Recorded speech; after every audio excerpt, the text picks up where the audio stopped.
Whether you work in a sprawling corporate office or in a home office, filing cabinets are an essential component of an efficient workplace.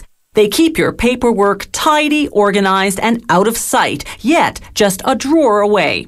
And when you're short on space, they make a nifty counter for the coffee maker.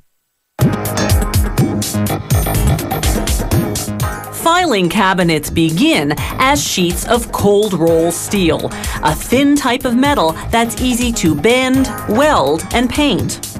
As the sheet comes off the roll, it goes through a straightening machine that removes the curve. Then into a press whose dies punch out the shape of the specific part, complete with holes, slots, and embossments.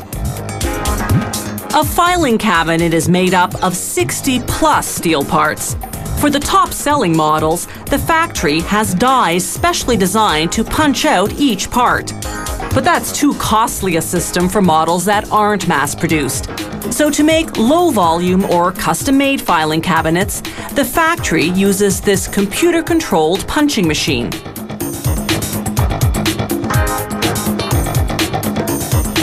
This equipment operates at a far slower speed than the presses we just saw, but the advantage is that it can be programmed to punch out any size, shape, or design, no matter how complex.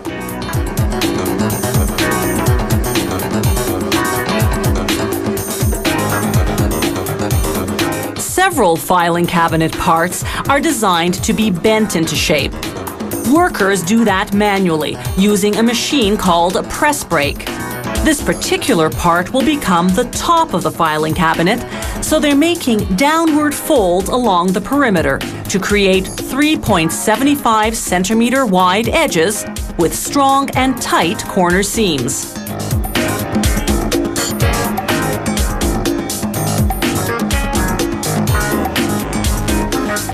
This machine is called a dedicated bender because it's used to bend one type of part only, the filing cabinet doors.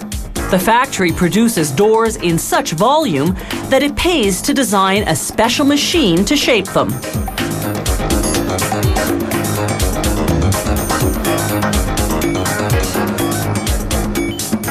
The doors, too, are bent downward along the perimeter to create edges 1 centimeter wide with tight corner seams.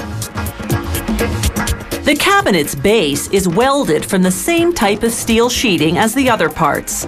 Small steel reinforcements make it rigid enough to support the excessive weight of file-filled drawers. To join the cabinet's sides and back, robots perform what's called resistance welding, fusing metal using heat from an electric current. The next set of robots welds that side and back unit to the cabinet top.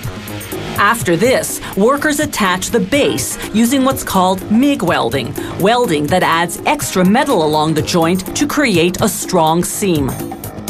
Once again, it doesn't pay to invest in robotic welding equipment for models that aren't mass-produced, so they manually weld low-volume items such as those small filing cabinets that roll under desks. In the paint department, rotary atomizers envelop the filing cabinets in a mist of paint that contains a synthetic resin for durability. These atomizers lace the paint particles with a negative electric charge. This draws the particles to a positive charge on the cabinets, creating a thorough and even coat. After 20 minutes in an oven to bake the paint, assembly can begin.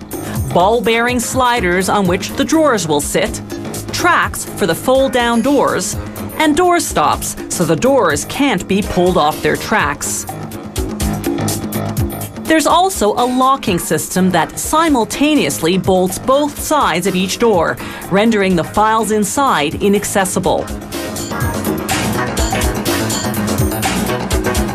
The last step is to install the doors and drawers using a rubber mallet so as not to damage the finish. Each drawer can support up to 90 kilograms of files. An interlock system lets you open only one drawer at a time. This prevents the cabinet from toppling forward.